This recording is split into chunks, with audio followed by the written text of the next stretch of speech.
Are you caring for aging parents while also trying to balance a career? Do you feel like you're carrying everything, managing work, helping your kids, and now supporting your parents too? You love them, of course you do, but you are tired, overextended, and maybe even resentful. And then the guilt sets in. This is what caregiving often feels like. A weight you didn't expect to carry that keeps growing with no clear end in sight. In this video, we are talking about how to care for your aging parents without burning out, by setting boundaries with compassion and using your most important strength, your human skills. But first, if you're new here, hi, I'm Elizabeth, a leading humanitarian, former United Nations Senior Advisor, and the author of the book Human Skills, The Power to Connect. On this channel, I help you navigate emotional responsibilities and hard conversations with clarity, compassion, and courage. If that sounds like the kind of support you need, go ahead and like this video and subscribe. Let's be honest, caring for aging parents is meaningful work, an act of love, loyalty, and deep responsibility. But it's also emotional labor, the kind that slowly drains your energy, confidence, and even your sense of self. Picture this. Imagine you're a pitcher full of water, and because you care, you keep pouring into your parents, your job, your kids, your community. But without refilling, even the fullest pitcher runs dry. If you're showing up for everyone else but feeling completely depleted, this video is for you. We are talking about how to care for others without losing yourself in the process. But before we get into the strategies, let's talk about why this feels so heavy. Caring for aging parents isn't just about task or time management. It's about carrying emotional weight. Because when you show up for your parents, you're not just running errands or booking appointments. You're holding complex emotions such as guilt, because it never feels like it's enough. Grief, because you're watching your parents change in ways you can't control. Pressure, because of the pressure to keep showing up even when you're running on empty. This is why emotional awareness is one of the most essential yet overlooked human skills in this journey. And it's something I explore deeply in my book, Human Skills, The Power to Connect. Because here's the truth. We live in a culture that avoids discomfort, chasing positivity, pushing aside everything else. But when you're caring for aging parents, avoiding emotions doesn't help. It keeps you stuck.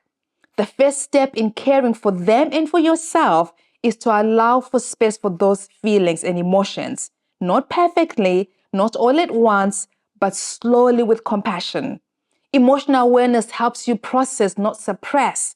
It helps you name what you feel and respond in ways that support your well-being and your relationships. So now let's walk through 3 powerful reframes that can help you care with strength, clarity, and without burning out. Reframe 1, invite conversation, not conflict. One of the most common sources of tension in caregiving is this. You're trying to help and they're pushing back. Maybe they're refusing support. Maybe they keep asking for more than you can give. Or every suggestion turns into an argument. Here's what's important to remember.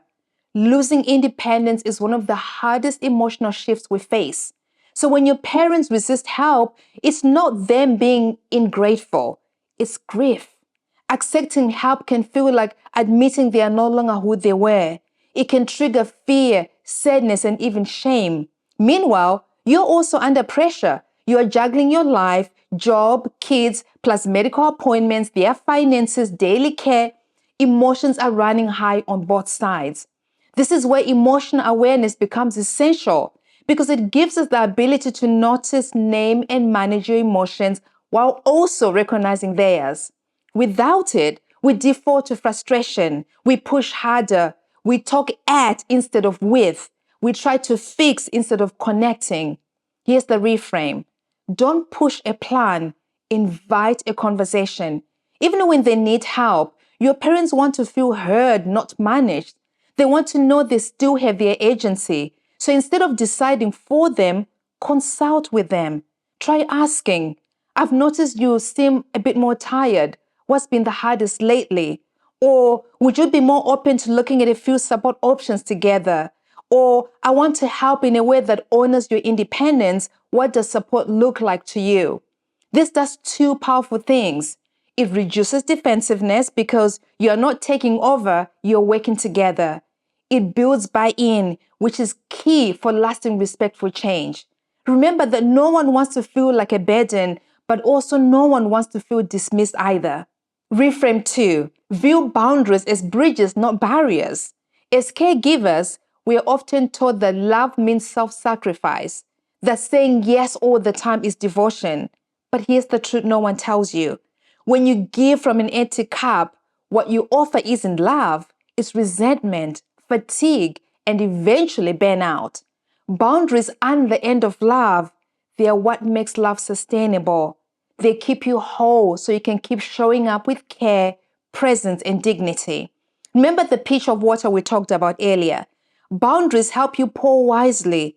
They remind you that you have limits and that it's not selfish to protect your energy so you can stay steady.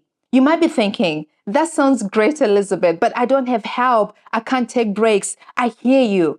Many of us are caring for aging parents with little or no support. We are stretched thin, not because we don't care, but because we care too much. That's why boundaries matter even more. If you burn out, everyone loses.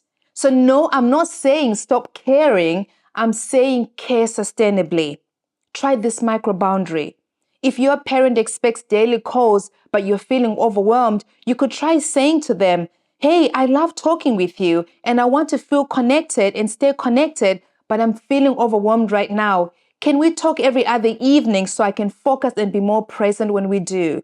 Or you can say, I want to help with everything, but I'm running on empty. I'll handle groceries this week, but I need help with laundry. Use compassionate, clear language that honors everyone involved. I know these may sound like small shifts, but over time, they build capacity and protect the connection you are trying so hard to preserve. Reframe 3. You are allowed to change. Here's something few admit out loud. You have changed. Your needs have changed. Your capacity has changed. Hey, maybe even your relationship with your parents has changed. One of the toughest traps caregivers fall into is thinking that they must stay the same. Same patience, same time, same emotional energy. But people evolve. Life gets more complex. What worked before might not work anymore. This is where emotional awareness is key. Not just noticing your thoughts, but tuning into your feelings. It helps you spot when exhaustion turns into resentment, when guilt clouds your choices, and when it's time to give yourself permission to pivot. Try this. Once a week, ask yourself, what's one small change that would help me feel more supported? Or what used to work that doesn't anymore? Even if you can't change everything, finding 1 or 2 relief points matters.